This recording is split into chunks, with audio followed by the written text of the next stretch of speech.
Well, first of all, thank you. Thank you for having me here and for inviting me to address the topic and to congratulate the Institute for European Studies and the International Center for Migration Policy Development for organizing this series of lectures on such a topic that it is more and more accurate and hot, I would say, after the recent events in Lampedusa. Well, you all know that migration is a phenomenon which is as old as humanity. People did migrate from the very beginning, and that the Mediterranean has been an area of migration since the ancient times, and I'm referring to the Greek and the Roman civilization. But this trend, which has continued throughout the history, has become more visible, more complex, and nowadays more pressing. And why we speak about the Mediterranean region when we speak about migration in the EU, and we don't speak about any other geographical region? I think this is for a number of facts. First of all, because Europe needs migration, and migrants because of the aging population, and because of another number of factors, as there are jobs that no European would like to do, and this is why we need migrants. Then there is a fast-growing population around the EU, in the periphery, in North Africa, in the Mediterranean region, and beyond. The predictions are that Africa and Asia will double their population within the next 50 years. And third, Mediterranean is the crossing point, the transit point for all illegal migration towards the EU. And this results often to tragedies like Lampedusa, where was this tragic wake-up call for the EU with the death of more than 300 people. And allow me at this point to say that Lampedusa was a tragic event and became very known because of its magnitude. But many Lampedusas happen every day for the past 10 years. And search and rescue operations are a daily exercise in the Mediterranean, but not at the magnitude of Lampedusa. And I will be happy to come back to this issue, because as a country severely affected by illegal migration, at the front line, it's an issue that really, it's highly political for Greece, but also highly sensitive from lots of perspectives, from humanitarian perspective, from financial perspective. And at this point, I would like to say a few words about Greece being in the front line. The geographic position of Greece between three continents, Europe, Asia, and Africa, at the external borders of the EU, with its plethora of violence and the common borders with Turkey, puts Greece in a very vulnerable situation as a crossing point, as a transit point for all illegal migrants that they want to pass from different areas, and it's not the obvious ones from Asia, but also from North Africa and even from Morocco and from Algeria, which wouldn't be the easy way would be just to cross through Spain. But nowadays there is the trend that they come through Greece. So my country is severely affected by the mixed migration flows. And the statistics show that from 2002 we have had more than 800,000 illegal crossings of migrants that have been detected and apprehended for crossing the borders. You understand the burden, the financial burden, the administrative burden of a country the size of Greece, with the GDP of Greece, and the danger for the social cohesion, having to deal with these huge flows. So, there was a critical humanitarian situation. And how to deal with it? Of course, there is solidarity with the member states, with the EU. We have our international and European obligations arising from the acquis. Within this framework, the Greek government has decided to make a revised action plan for the migration management and asylum procedures. This was done in the beginning of last year. We spoke with the Commission, the European Commission, with the member states, with international stakeholders, with the UNHCR, with different NGOs, with the European agencies, EASO and Frontex, in order to help us to implement this action plan. This action plan is being implemented and the situation in Greece, despite criticism from time to time, has changed drastically for the better. And this has been recognized by all our interlocutors on the field. Within this action plan, we have taken also a number of measures at national level for better surveillance at the border.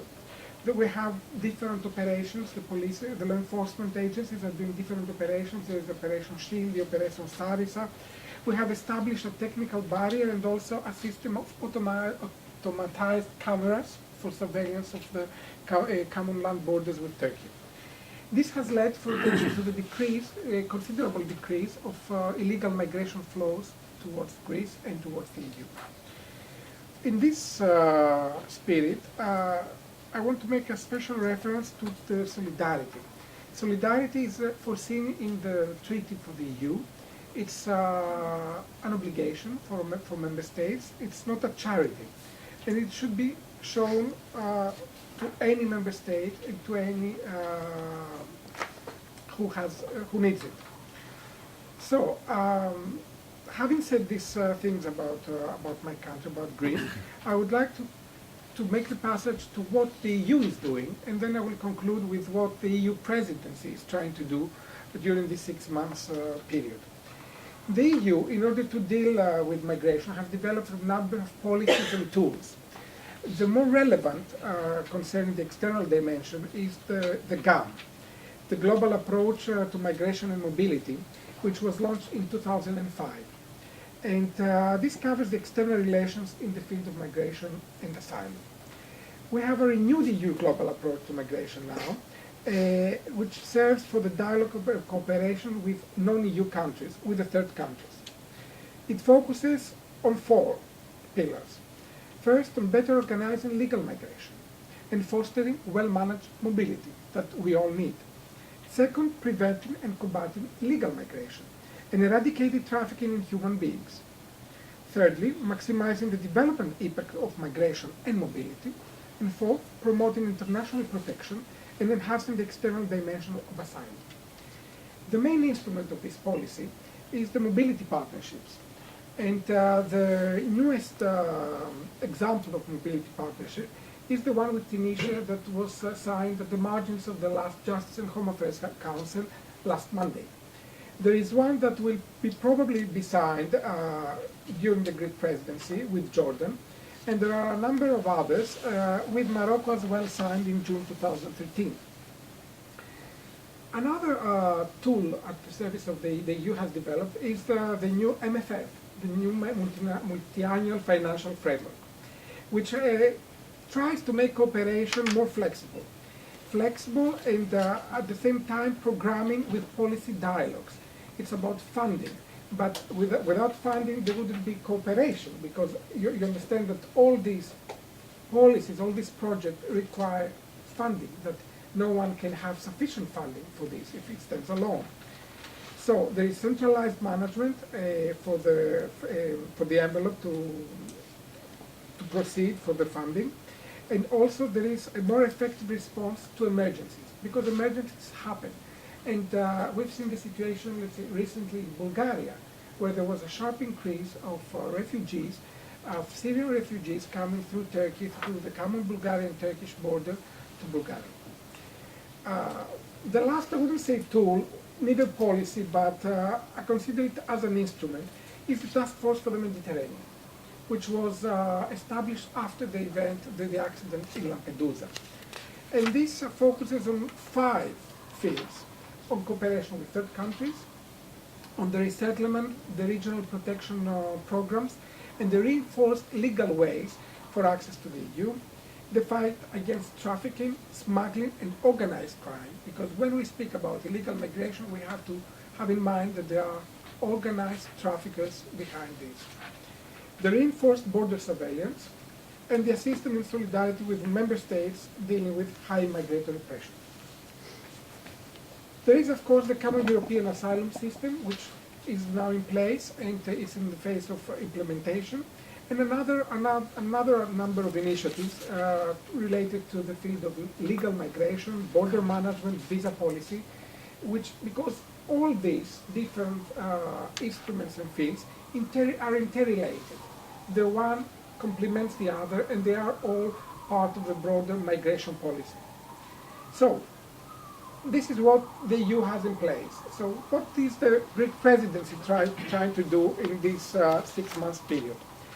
The Greek presidency, having in mind also the problem that this is a common European problem, and as it has been recognized by the European Council in 2009, has made migration and mobility one of its three priorities.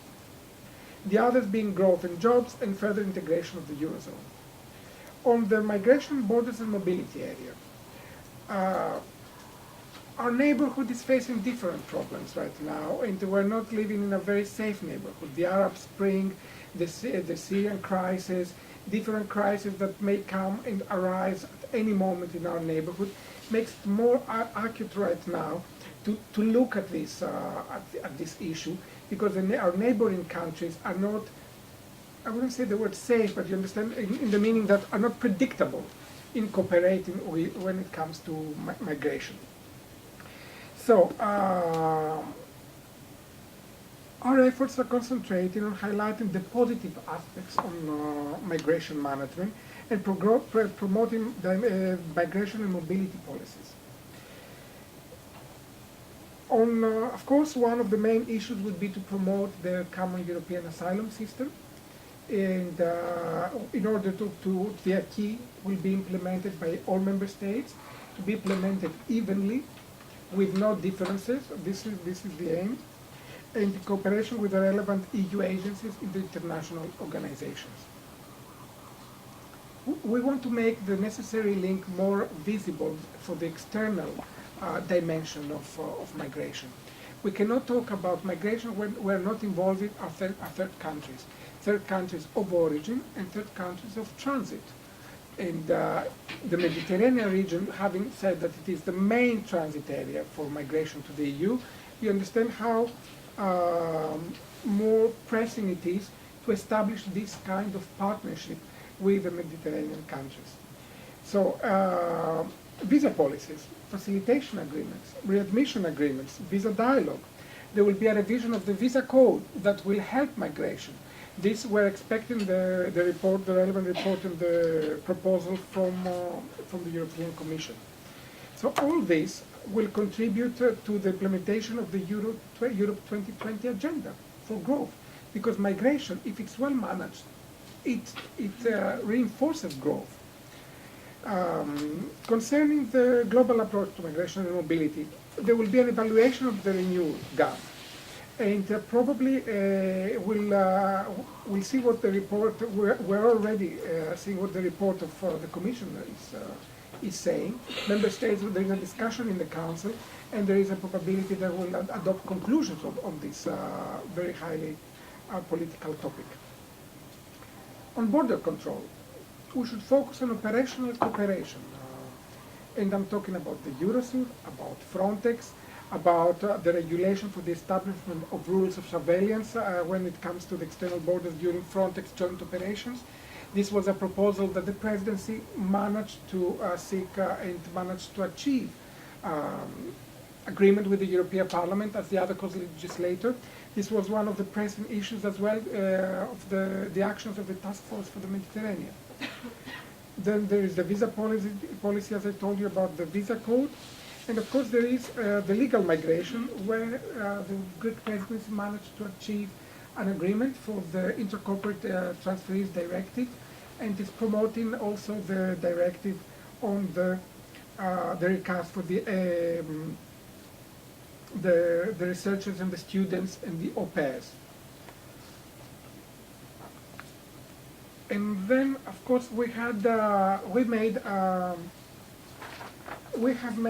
in Athens, we organized within the framework of the European Migration 3 program an event concerning with the European Neighborhood Policy Instrument, an event about integration and about labor migration, which was a success, I dare to say, about the better management of labor migration.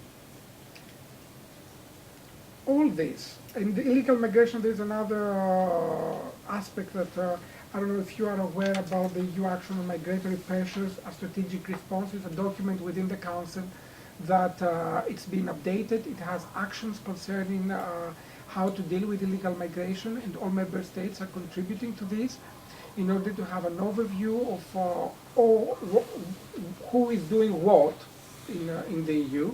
And there is a process of updating this within our presidency. Last but not least, the comprehensive return policy with focus on voluntary return policy. This was discussed during the last Justice and Home Affairs Council, and we're expecting also the new communication from the European Commission on the Returns Directive. All this, what the presidency is doing within the Council, all will fit in the post-Stockholm era, the future of the Justice and Home Affairs area. The European Council of June 2013 has instructed the Council to come up with discussions concerning the future of the Justice and Home Affairs area.